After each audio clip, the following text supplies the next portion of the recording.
The music you're listening to, Timothy, is German music, and we're fighting the Germans. That's something you're going to have to work out later on.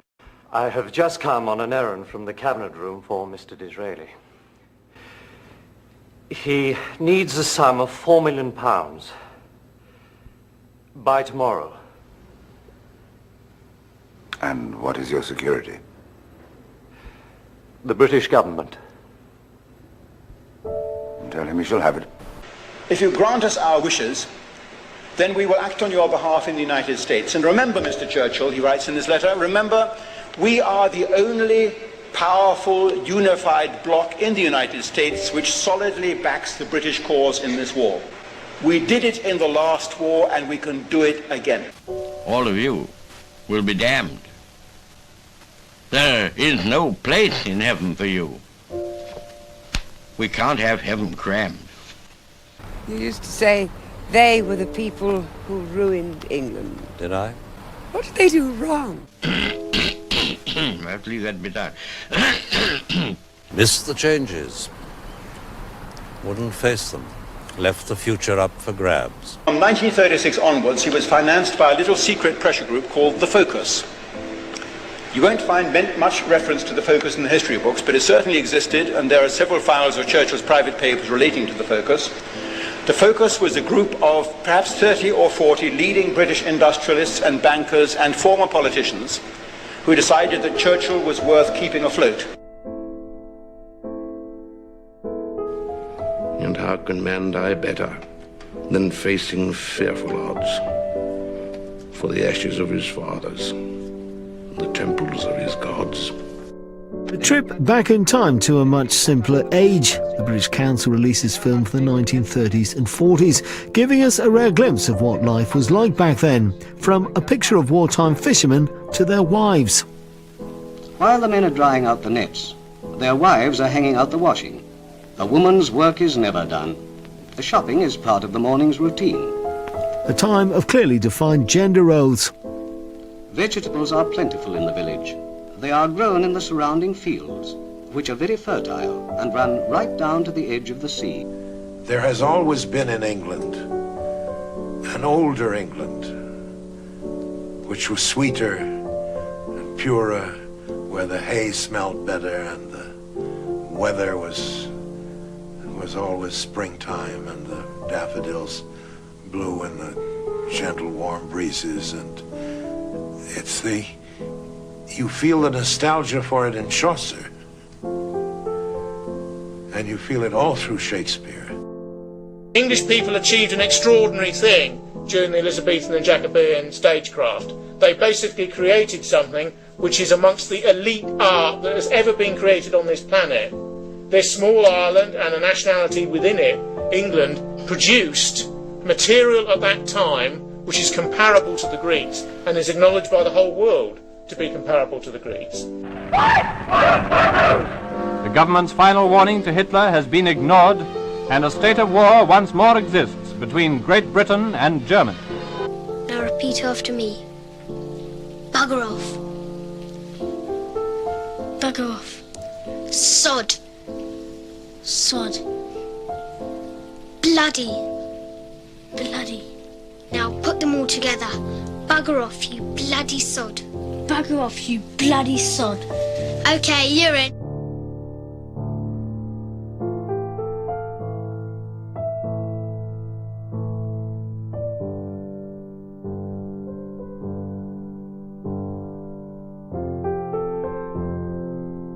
Until the mid-50s, I still had hopes, lingering loyalty to what we represented. Self-delusion, of course. We were already America's streetwalkers. The reason why the Americans always wanted the British in the European community was because they would represent, they thought, the ideas of free trade and free markets, which would mean that the community would never be closed to American goods and American capital and so on. It is childish nonsense to say that a British government rules Britain. It's nothing to do with British government or the British people. The government of the world is the financial government, the power of money and of money alone.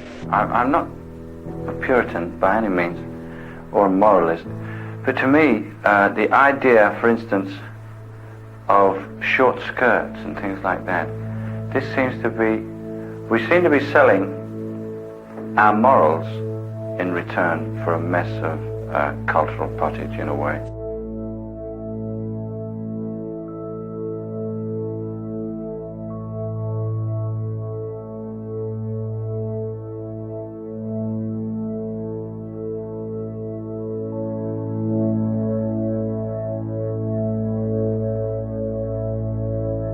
What greatness had not floated on the ebb of that river into the mystery of an unknown earth? The dreams of men, the seed of commonwealths, the germs of empires. The elite has gone global and sees itself as part of a global elite, and the traditional brokers of power, from a university lecturer to your senior businessman to your senior lawyer and so on, always seem to be on the side of giving the line away. And that's because in the present day it suffices and works for you to be on the side that gives away what the past has bequeathed to you. Mass immigration into Britain began with the Nationality Act in 1948, which was passed by the Attlee government. And Attlee, who was the then Labour Prime Minister, in a landslide victory that Labour won immediately after the Second World War, said that if the races of the world are mixed together, there will be no more war. Became Member of Parliament for Lewisham in 1959, and that had been an area in which there had been big West Indian immigration. One part of Lewisham, I remember, Ladywell, really seemed to change in the matter of a few years from being overwhelmingly white to being predominantly black. The way in which a familiar street, suddenly looked totally alien was, for lots of people, just utterly confusing. In an era of globalization, of political interdependence, where the world is ever more swiftly opening up, and the cliche about a global community becomes an economic, political, often social reality. The forces shaping this world at this moment are so strong, and they all tend in one direction. This was a deliberate policy to transform the country, and you meant it to be so. We must be mad, literally mad, as a nation, to be permitting the annual inflow of some 50,000 dependents who are, for the most part, the material of the future growth of the immigrant-descended population. Britain has a multiracial and multicultural society. In my opinion, UK is more multicultural. There's a mix of, it's not just British people, there's other cultures like Filipino people, Indians, Pakistanis, etc. And in our country, it's just mainly consisting of our own people. Britain is turning into a color-coded society, with the UK's whites and ethnic minorities choosing to live apart. That's according to a new study that warns of comfort zone segregation, which could lead to division and hostility between the communities. So, do you feel that you are British? I identify myself as a Muslim. If I was born in a stable, I'm not going to be a horse. If I was born in Nazi Germany, I'm not going to be a Nazi. I mean, this is just an island I was born in. And the experiment goes something like this. We as white people will set aside all of our in-group preferences, all of our tribalistic in-group preferences, to facilitate a multicultural group. Which means we are going to put principles above tribalism. We are not going to have any in-group preferences. In fact, the pendulum has swung so far the other way that whites now, in fact, have an anti-in-group preference, in that they will vote for somebody who's not white in order to prove that they're not racist or not bigoted or to get on the multicultural train. Political correctness works when minorities aggregate together in a vanguard way. It doesn't work when majorities fall and stagger into minority status and then look around for allies now that they are themselves a minority, because these things are not about fairness and equity. They're about who can set the standard and the tone for the cultural domination of a civic space.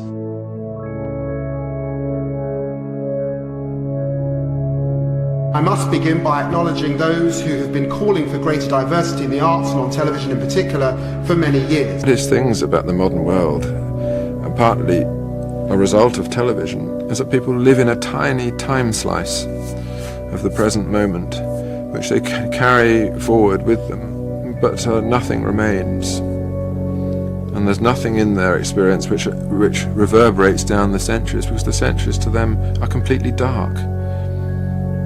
Just unillumined corridors from which they stagger into the single little sliver of light. What happens at night? I've been hearing all sorts of horror stories. Oh, people yeah? burning down No, houses. people robbing bikes, robbing motorbikes, robbing cars, people getting shot. When we talk about social mobility, we've got more families from minority ethnic groups who will become upwardly mobile. It's not true of white working class. And that's another issue. At the same time, in popular culture, the working class is everywhere, successively demonised in soap operas or reality TV or whatever. The working class itself is served up as entertainment whilst being simultaneously demonised. There was a specific problem in places like Rotherham, and these are here words where Pakistani men target vulnerable young white girls, and they view them, quote, his words, as easy meat. He was pilloried for these comments, including by a lot of people in your party. Who now has anything to say about the deindustrialization of this country and the destruction of manufacturing jobs under the Thatcher government? Who can reverse it? Who can do anything about it? Who will say anything on this panel about the catastrophe of mass immigration, which has changed this country irrevocably into somewhere completely different from what it was? They won't talk about it. What's happened is that a substantial section of the chavs that you wrote about have become black. The whites have become black. A particular sort of violent, destructive, nihilistic gangster culture has become the fashion. And black and white, boy and girl, operate in this language together. This language which is wholly false, which is a Jamaican patois that's been intruded in England. And this is why so many of us have this sense of literally a foreign country. People know this, but I would like to state that both I and the government totally disagree with the sentiment of the petition and particularly reject the idea that anyone's trying to turn this country into a Muslim one or any other type of country that it's not. If the soldiers who stormed the beaches in Normandy in June 1944 could see England as it is today, they wouldn't have gone 40 yards up that beach. White Brits now make up just 45% of the capital's total population. I therefore declare Sadiq Khan to be elected as the new Mayor of London. London is the greatest city in the world.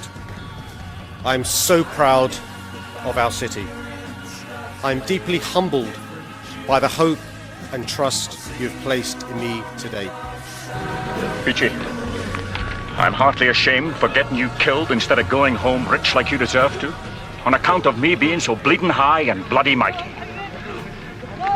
Can you forgive me? That I can, and that I do, Danny.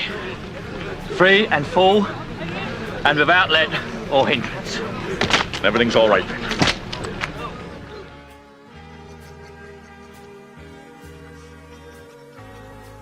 First, will I question with you about hell. Tell me, where is this place that men call hell? Under the heavens. Aye, but whereabouts? Within the bowels of these elements, where we are tortured and remain forever. Hell hath no limits, nor is circumscribed in one self-place. For where we are is hell, and where hell is, there must we ever be. And to conclude, when all the world dissolves and every creature shall be purified, all places shall be hell that are not hidden. Oh, come, I think hell's a fable. But, Faustus, I am an instance to prove the contrary, for I am damned, and am now in hell. The truth of the matter is that the great unknown guilty consciousness in our own society is we should have made peace in 1941.